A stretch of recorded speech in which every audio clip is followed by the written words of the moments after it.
May mga bagay na tahimik na sumisira sa tibay ng iyong isipan. Hindi sila sumisigaw pero unti-unti kang pinapahina. Habang abala ang mundo sa ingay, may mga kadenang hindi mo namamalayan. At kung hindi ito aalisin, kahit gaano kakatapang ay luluhod ka rin. Dito nagsisimula ang tunay na pagsubok ng lakas ng loob. Ang matibay na isipan ay hindi nabubuo sa pagdaragdag. Ito ay hinuhubog sa pagtanggal ng mga bagay na hindi mo kontrolado.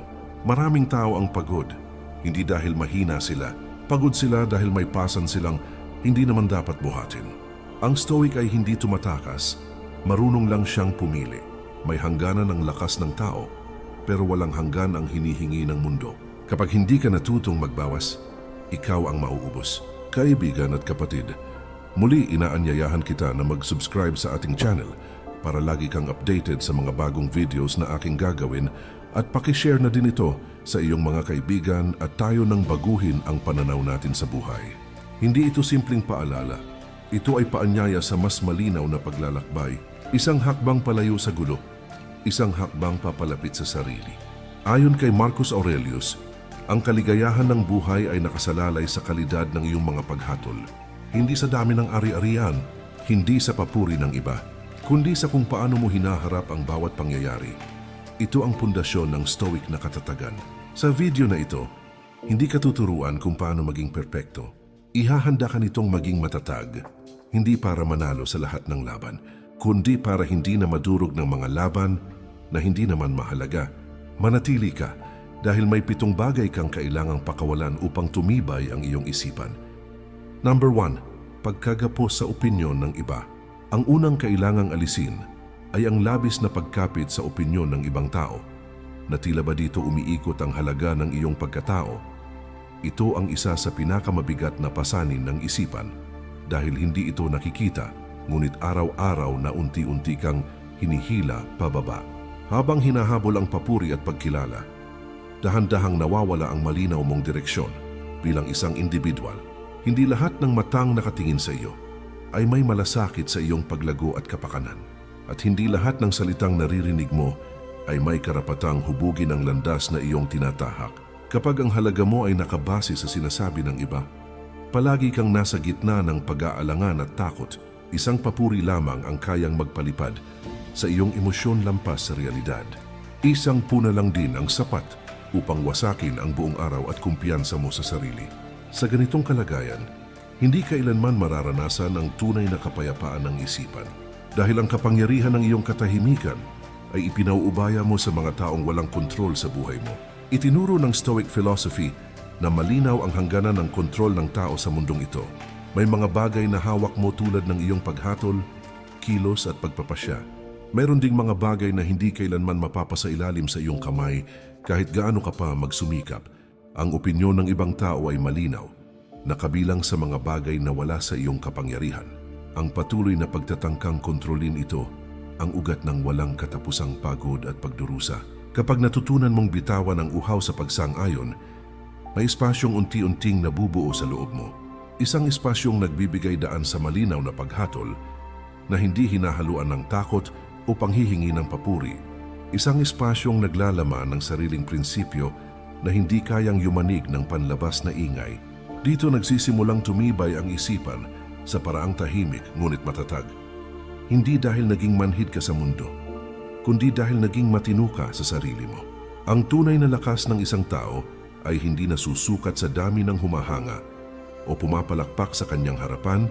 Ito ay nasusukat sa kakayahang tumayo ng tuwid kahit walang nakatingin o nagbibigay ng pagkilala. Kapag natutunan mong igalang ang sarili kahit walang saksi, nagsisimulang magbago ang iyong pananaw sa buhay. Hindi ka naalipin ng tingin at hatol ng ibang tao. Isa kang taong may malinaw na paninindigan, tahimik na lakas at matibay na isipan. Number 2, pagkakapit sa nakaraan. Ang ikalawang kailangang alisin ay ang labis na pagkapit sa mga pangyayaring tapos na. Ngunit patuloy mo pa ring binubuhay sa iyong isipan araw-araw. Maraming tao ang naglalakad sa kasalukuyan, habang ang puso at pag-iisip ay nakakadena pa rin sa mga eksenang hindi na mababago. Ang alaala ay nagiging kulungan kapag hindi na ito nagsisilbing aral, kundi nagiging sugat na paulit-ulit mong binubuksan sa katahimikan. Hindi mo namamalayan na habang pilit mong binabago ang nangyari sa isip mo, unti-unti namang nauubos ang lakas na dapat sana ay para sa ngayon. Ang nakaraan ay tapos na, ngunit ang pagdurusa ay nagpapatuloy dahil ayaw mo itong pakawalan sa iyong kalooban. May mga pagkakamaling hindi na mabubura at may mga pagkakataong hindi na kailanman maibabalik kahit gaano kalalim ang pagsisisi. Ang paulit-ulit na pag-uulit ng mga ito sa iyong isipan ay hindi tanda ng pagiging responsable o masinsin. Ito ay tahimik na anyo ng pagtanggi sa katotohanan na may mga bagay na sadyang natapos na habang nakatuon ka sa mga salitang sana at kung sakali dahan-dahan mong iniiwan ang kasalukuyang sandaling may kapangyarihan ka pa at ang sandaling iyon lamang ang may kakayahang magbago ng direksyon ng iyong buhay. Itinuturo ng Stoic philosophy na ang nakaraan ay wala na sa saklaw ng ating kilos at paghatol. Hindi ito kayang baguhin ng galit, lungkot o walang katapusang pag-analisa sa mga detalye. Ang tanging kontrol na nananatili sa iyo ay kung paano mo haharapin ang alaala nito sa kasalukuyan. Maaari mo itong gawing guro na nagbibigay linaw sa iyong mga susunod na hakbang. O maaari mo rin itong hayaan na maging tanikalang humahawak sa iyong isipan. Kapag natutunan mong tanggapin ang nakaraan ng walang pagkapit at walang pagtakas, may biglang luwag na mararamdaman sa loob ng iyong dibdib. Hindi dahil biglang nawala ang sakit, kundi dahil hindi mo na ito pinapakain at pinalalakas araw-araw. Ang isipan ay nagkakaroon ng espasyong huminga ng mas malalim at tumingin sa hinaharap ng mas malinaw. Dito nagsisimula ang tunay na katatagan ng loob na hindi umaasa sa paglimot, kundi sa tahimik na pagtanggap na hindi lahat ng alaala ay kailangang dalhin habang buhay. Ang taong marunong magbitaw ng nakaraan ay hindi mahina at lalong hindi tumatakbo sa responsibilidad. Siya ay isang taong may tapang harapin ang katotohanang tapos na ang ilang laban at hindi na kailangang ipagpatuloy. Hindi niya hinahabol ang hustisya sa mga eksenang matagal ng sarado. Sa halip, inilalaan niya ang lakas sa mga desisyong kaya pa niyang hubugin at baguhin ngayon. At sa ganitong paraan ng isipan ay nagiging mas matatag, mas malinaw at mas payapa. Number 3, pagkahumaling sa ganap na kontrol. Ang ikatlong kailangang alisin ay ang labis na pagkahumaling sa pagkontrol ng lahat ng bagay sa iyong paligid. Maraming tao ang napapagod hindi dahil kulang sila sa lakas, kundi dahil pilit nilang inako ang responsibilidad ng buong mundo. May mga pangyayaring hindi kailanman yuyuko sa iyong kagustuhan kahit gaano ka pa kahanda o katalino. Kapag tinangka mong hawakan ng lahat, walang natitira sa iyo kundi pagod at pagkabigo. Ang isipan ay hindi nilikha upang maging tagapangasiwa ng lahat ng hindi mo saklaw. Ang pagkahumaling sa kontrol ay madalas nagmumula sa takot na may mangyaring hindi ayon sa plano. Ngunit ang buhay ay hindi kontrata na may kasiguruhan sa bawat hakbang. Habang mas pinipilit mong gawing tiyak ang lahat, mas lalong tumitindi ang iyong pagkabalisa. Ang katahimikan ay hindi matatagpuan sa mahigpit na paghawak. Ito ay matatagpuan sa pagtanggap na may mga bagay na kusang gumagalaw. Itinuro ng Stoic philosophy na malinaw ang hangganan sa pagitan ng kaya mong pamahalaan at hindi mo kailanman mapipigil. Ang iyong paghatol, asal at pagpili ay nasa iyong kapangyarihan. Ngunit ang kilos ng iba, ang takbo ng mundo, at ang resulta ng bawat pagsisikap ay hindi kailanman ganap na iyo. Kapag nilabag mo ang hangganang ito, ikaw mismo ang naglalagay ng bigat sa iyong isipan. At ang bigat na iyon, ang unti-unting sumisira sa iyong panloob na balanse. Kapag natutunan mong bitawan ang ilusyon ng ganap na kontrol, may kakaibang gaan na papasok sa iyong kalooban. Hindi dahil wala ka nang pakialam, kundi dahil malinaw na sa iyo kung saan mo dapat ilaan ang iyong lakas. Ang isipan ay nagiging mas kalmado dahil hindi na ito palaging nakaabang sa mga posibleng pagkakamali. Dito nagsisimulang umusbong ang tunay na pagtitiwala sa sarili. Isang pagtitiwalang hindi nakasalalay sa resulta kundi sa wastong kilos. Ang taong marunong tumanggap na hindi niya hawak ang lahat ay hindi sumusuko sa buhay. Siya ay pumipili ng katalinuhan kaysa sa pagmamataas. Hindi niya sinusukat ang sarili sa dami ng kanyang nakokontrol. Sinusukat niya ang sarili sa husay ng kanyang pagharap sa anumang dumating. At sa ganitong paraan ang isipan ay nagiging mas matatag, mas payapa at mas malaya. Number 4, walang katapusang paghahambing sa sarili sa iba. Ang ika-4 na kailangang alisin ay ang tahimik ngunit malalim na nakapipinsalang ugali ng walang katapusang paghahambing ng sarili sa buhay ng ibang tao. Maraming individual ang unti-unting nauubos ang lakas ng loob hindi dahil kulang ang kanilang kakayahan, kundi dahil palagi nilang sinusukat ang sarili gamit ang panukat na hindi naman para sa kanila. Habang nakatuon ang mata sa nakikitang tagumpay ng iba, dahan-dahan namang minamaliit ang sariling pagod at mga hakbang na pinagdaanan. Hindi napapansin na ang bawat buhay ay may kanya-kanyang bigat, panahon at laban na hindi kailanman ganap na makikita mula sa labas. Sa patuloy na paghahambing, ang isipan ay napupuno ng inggit, pagkadismaya, at isang pakiramdam ng kakulangan na walang katapusan.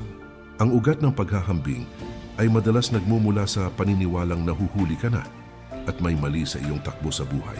Ngunit ang buhay ay hindi karera na may iisang direksyon at iisang linya ng pagtatapos para sa lahat. May mga taong maagang namumunga, ngunit madaling nabubuwal kapag dumating ang unos. Mayroon ding mga taong mabagal ang simula, ngunit mas malalim ang ugat at mas tumatagal sa paglipas ng panahon. Kapag hinusgahan mo ang sarili base sa bilis ng iba, ninanakaw mo ang dignidad ng sarili mong proseso at paglago.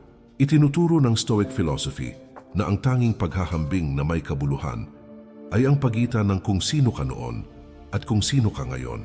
Hindi ka inilagay sa mundong ito upang tapatan ang kwento at tagumpay ng ibang tao. Inilagay ka rito upang gampanan ang tungkuling nakaayon sa iyong kakayahan, prinsipyo at konsensya. Ang patuloy na paghahambing sa iba ay tahimik na pagtalikod sa sariling tungkulin. At ang pagtalikod na ito ang sanhi ng kalituhan at kawalan ng direksyon ng isipan. Kapag natutunan mong igalang ang sarili mong landas nang hindi palihim na sumisilip sa daan ng iba, may katahimikang unti-unting mabubuo sa loob. Hindi dahil nawala ang iyong mga pangarap, kundi dahil malinaw na sa iyo kung bakit ka gumigising at kumikilos araw-araw. Ang isipan ay tumitigil sa walang saysay na kompetisyon na hindi naman nito pinili. Nagkakaroon ito ng lakas na ituon ng pansin sa sariling disiplina, pag-unlad at pagpapabuti. Dito nagsisimulang tumibay ang loob sa paraang hindi umaasa sa paghahambing o pagkukumpara. Ang taong hindi na alipin ng paghahambing ay may kakaibang anyo ng kalayaan na hindi kayang ibigay ng papuri o tagumpay. Hindi siya natitinag ng pag-angat ng iba at hindi rin siya nadudurog kapag may nauuna sa kanya. Ginagalang niya ang sariling oras, hakbang at kakayahang matuto sa bawat yugto. Alam niyang ang tunay na tagumpay ay hindi maingay at hindi paligsahan. Ito ay ang tahimik na pag-unlad ng isipan na may dangal, malinaw na layunin at panloob na kapayapaan. Number 5. Pagiging alipin ng emosyon. Ang ikalimang kailangang alisin ay ang ugaling hinahayaan mong pamunuan ng emosyon ang bawat kilos, salita at pasya sa iyong buhay. Maraming tao ang paulit-ulit na napapahamak, hindi dahil kulang sila sa talino o kakayahan, kundi dahil nauuna ang bugso ng damdamin bago ang malinaw na paghatol. Kapag galit ang nauuna, ang mga salitang binibigkas ay nagiging sandatang nakakasugat kahit hindi iyon ang layunin. Kapag takot ang nangingibabaw, ang bawat pagkakataon ay nagmumukhang banta na dapat iwasan. At kapag emosyon ang may hawak ng manibela, ang isipan ay unti-unting nawawala ng direksyon at disiplina. Ang emosyon ay likas na bahagi ng pagiging tao at hindi kailanman maalis sa ating pagkatao. Ngunit hindi ito nilikha upang maging pinuno ng ating mga desisyon at aksyon.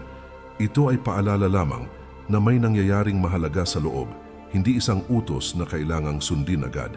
Kapag bawat pasya ay ginagawa habang mainit pa ang damdamin, madalas itong sinusundan ng pagsisisi at panghihinayang. Hindi dahil masama ang intensyon, kundi dahil magulo at hindi pa buo ang paghatol ng isipan. Itinuturo ng Stoic philosophy na ang emosyon ay kusang dumarating, ngunit ang kilos ay laging may puwang para sa pagpili. Hindi mo mapipigilan ang unang alon ng damdamin, ngunit may kapangyarihan kang huwag agad tangayin ito. Sa pagitan ng emosyon at aksyon, naroon ang tunay na lakas ng isang tao. Doon nasusubok ang disiplina, pagtitimpi at lalim ng isipan, at doon rin malinaw na naghihiwalay ang taong alipin ng damdamin sa taong may matibay na paninindigan. Kapag natutunan mong huminto sandali bago kumilos, may katahimikang unti-unting nabubuo sa loob ng iyong sarili. Hindi dahil wala ka ng nararamdaman, kundi dahil hindi ka na basta-basta tinatangay ng emosyon Ang isipan ay nagkakaroon ng oras upang timbangin ang tama, ang makatarungan, at ang kapaki-pakinabang sa pangmatagalan. Sa ganitong paraan, ang emosyon ay nagiging gabay na nagbibigay babala at hindi amo na nagbibigay utos. At ang bawat desisyon ay nagiging mas buo, mas malinaw at mas may pananagutan. Ang taong hindi alipin ng emosyon ay hindi malamig at lalong hindi manhid sa mundo. Siya ay isang taong marunong magdala ng damdamin nang hindi ito hinahayaang sirain ang direksyon ng kanyang buhay. Hindi siya nagmamadali kapag galit at hindi rin natutulak ng takot kapag may pagsubok. Alam niya na ang tunay na lakas ay ang kakayahang manatiling matino kahit magulo ang loob. At sa ganitong paraan ang isipan ay nagiging mas matatag, mas mapagkakatiwalaan at mas payapa. Number 6. Pagkakapit sa mga bagay na panandalian. Ang ika-6 na kailangang alisin ay ang labis na pagkakapit sa mga bagay na likas na panandalian at walang katiyakang mananatili. Maraming tao ang nagdurusa, hindi dahil masama ang takbo ng kanilang buhay, kundi dahil ibinuhos nila ang buong pagkatao sa mga bagay na madaling mawala. Kapag ang pakiramdam ng halaga at saya ay nakaangkla sa estado, ari-arian, tagumpay o papuri ng iba, palagi itong nasa panganib. Isang biglaang pagbabago lamang ang sapat upang gumuho ang buong pakiramdam ng seguridad at kapanatagan. Sa ganitong kalagayan, ang isipan ay nabubuhay sa tahimik na takot na may mawawala anumang oras. Ang mundo ay likas na nagbabago at walang anumang panlabas na bagay ang may garantiya ng pananatili. Ang taong umaasa ng katatagan mula sa panlabas na anyo ng buhay ay paulit-ulit na madidismaya. Hindi dahil malupit ang mundo, kundi dahil mali ang pinanggagalingan ng kanyang kapanatagan. Habang mas mahigpit ang kapit sa mga bagay na panandalian, mas masakit at mas magulo ang pagbitaw kapag dumating ang oras. At ang sakit na iyon ay hindi lamang emosyonal kundi direktang bumibigat sa isipan.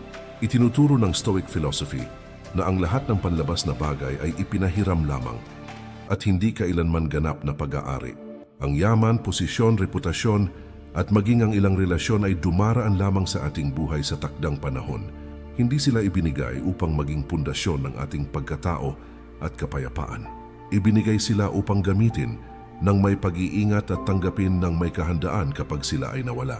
Ang karunungan ay ang malinaw na pag-alam kung saan dapat ilagay ang tunay na halaga ng sarili.